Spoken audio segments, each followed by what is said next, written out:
नमस्कार दोस्तों, आपका हमारे भक्ति एंड फन वीडियोस चैनल में स्वागत है।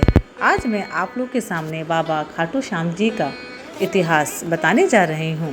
कौन है बाबा खाटू श्याम? बाबा खाटू श्याम का संबंध महाभारत काल से माना जाता है। यह पांडु पुत्र भीम के पौत्र थे। ऐसी कथा है कि खाटू श्याम की अपार शक्ति और क्षमता से प्रभावित होकर श्री कृष्ण ने इन्हें कलयुग में अपने नाम से पूजे जाने का वरदान दिया। अब मैं आपको खाटू श्याम की कथा सुनाने जा रही हूँ।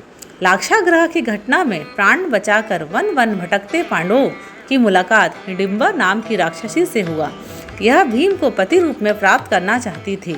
माता कुंती की आज्ञा से भीम और हिडिंबा का विवाह हुआ, जिससे घटोत्कच का जन्म हुआ। घटोत्कच का पुत्र हुआ बर्बरिक, जो अपने पिता से भी शक्तिशाली और मायावी था।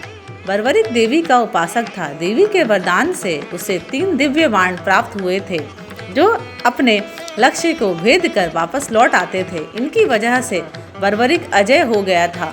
महाभारत के युद्ध के दौरान बर्बरिक युद्ध देखने के इरादे से कुरुक्षेत्र आ रहा था। श्री कृष्ण जानते थे कि अगर बर्बरिक युद्ध में शामिल हुआ तो परिणाम पांडवों के विरुद्ध होगा। बर्बरिक को रोकने के लिए श्री कृष्ण गरीब ब्राह्मण बनकर बर्बरिक के सामने आए। अनजान बनते हुए श्री कृष्ण जी ने बर्बरिक से पूछा कि तुम कौन हो और कुरुक्षेत्र में क्यों जा रहे हो। जवाब में बर्बरिक ने बताया कि वह एक दानी योद्धा है, जो अपने एक बाण से ही महाभारत युद्ध का निर्णय कर सकता है।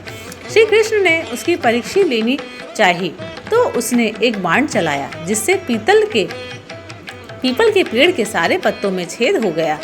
एक पत्ता श्री कृष्ण के पैर के नीचे था, इसलिए बाण पैर के ऊपर ठहर गया। श्री कृष्ण बर्बरिक की क्षमता से हैरान थे और किसी भी तरह से उसे युद्ध में भाग लेने से रोकना चाहते थे।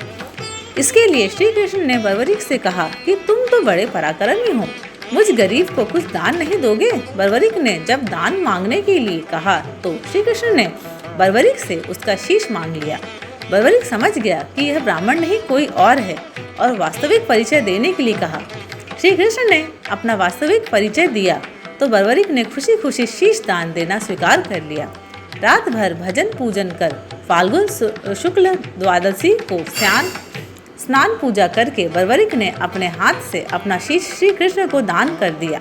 शीश दान से पहले बर्बरिक ने श्री कृष्ण से युद्ध देखने की इच्छा जताई थी, इसलिए श्री कृष्ण ने बर्बरिक के कटे शीश को युद्ध अवलोकन के लिए एक ऊंचे स्थान पर स्थापित कर दिया। युद्ध में विजय श्री प्राप्त होने पर पांडव विश्व विजय का श्रेय लेने हेतु वाद विवाद कर रहे थे। तब श्री कृष्ण ने कहा कि इसका निर्णय बर्बरिक का शीश कर सकता है।